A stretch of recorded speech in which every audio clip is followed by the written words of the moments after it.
అధ్యాయము ఒకటో మొదటి అధ్యాయము.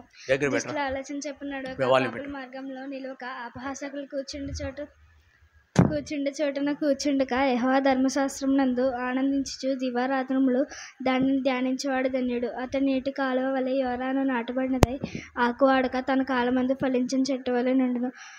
దుష్టులు అలాగ నుండగా గాలి చెదరగొట్టు పొట్టు వలె నుందురు. కాబట్టి న్యాయ విమర్శలో దుష్టులను, నీతిమంతుల సభలో పాపులను నిలవరు. నీతిమంతుల మార్గము యెహోవాకు తెలియను, దుష్టుల మార్గం నాశనమునకు నడుపును. కీర్తనలు 23వ అధ్యాయము. యెహోవా నా కాపరి, నాకు లేమి కలగదు. పచ్చికల చోట్ల ఆయన నుండి పరిండ చేయుచున్నాడు. శాంతికర జలముల యొద్ద ఆయన నన్ను నడిపించి ఉన్నాడు. తన నామం బట్టి ఆయన నన్ను నీతి మార్గంలో నడిపించున్నాడు. గాఢాంధకారపు లోయల్లో నేను సంచరించినాను, ఏ భయమునకును భయపడను. నీ దుడ్డికరియు దండంలో నన్ను ఆదరించున్నది. నీ దుడ్డికరియు నీ దండంలో నన్ను ఆవరించి ఉన్నవి. నేను బ్రతుకుదినములన్నీ నా శత్రువులు ఎదుట నీవు నాకు భోజనం సిద్ధపరచదవు. నా గిన్నె నిండి పొర్లుచున్నది. నూనెతో నా తల అంటి ఉన్నావు. నా గిన్నె నిండి పొర్లుచున్నది. చిరకాలము నేను యెహోవా మందిరంలో నివాసం చేసేదను. కీర్తనలు 121వ అధ్యాయము. కొండల తట్టు నా కలనెచ్చున్నాను. నాకు సహాయం ఎక్కడి నుంచి వచ్చును? యెహోవా వలనే నాకు సహాయం కలును.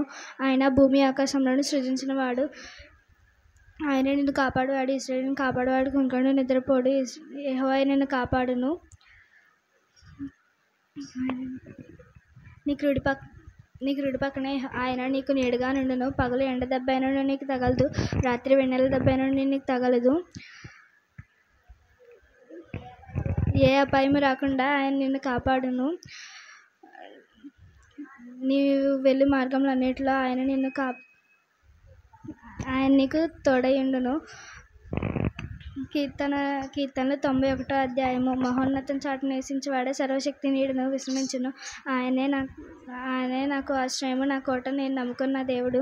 నేను యెహోవాను గూర్చి చెప్పుచున్నాను. వేటకాని ఊరిలో నుండి ఆయన నన్ను విడిపించును. నాశనకరమైన తెగులు రాకుండా నన్ను రక్షించును.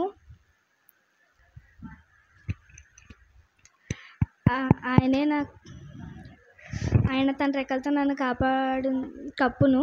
ఆయన రెక్కల కింద నాకు ఆశ్రయం కలుగును. అమ్మా చిన్న ప్రార్థన చేస్తాను అందరికీ. చాలు, థ్యాంక్ యూ సో మచ్. అన్నీ చెప్పినట్టు 100%. చెప్పడం కొట్టండి అందరూ, మనకు అలవాట్లేదు. అయ్యో అది చూపించు అందరికీ. పరిశుద్ధమైన తండ్రి, నమ్మకమైన మా ప్రభువా నీకు వందనాలు చెల్లించుకుంటున్నాను. బిడ్డలు గాయత్రి, అశ్విత, అలాగే సంజన బిడ్డలు ఆయా రీతిగా ఆయా విభాగాల్లో చక్కగా దైవ భయం కలిగి అనేక విషయాలు నేర్చుకున్నారు. ఇచ్చిన హోంవర్క్ ఒక అధ్యాయం ఒక మాట కంఠస్థం, తర్వాత నోట్స్లో రాయటం. అది ప్రభు అశ్విత అలాగే గాయత్రి ఇద్దరు కూడా చక్కగా చేశారు. అనేక వాక్య భాగాలు కంఠస్థ వాక్యాలుగా మంచి జ్ఞాపక శక్తి కలిగి ఉన్న సంజనను బట్టి నీకు వందనాలు. అలాంటి బిడ్డలు మాకు కావాలి. అనేకులు లేవనెత్తండి. మిగిలిన పిల్లలందరూ చూసి నేర్చుకోవటానికి, పోటీ పడటానికి నీ సహాయాన్ని కోరుకుంటూ ఘనత మహిమ ప్రభువులు నీకు ఆరోపించుకుంటూ వాళ్ళని దీవించమని, ఇంకా నువ్వు వర్ధిల్ల చేయమని యేసు నామమున స్తుతించి వేడుకుంటున్నాం తండ్రి.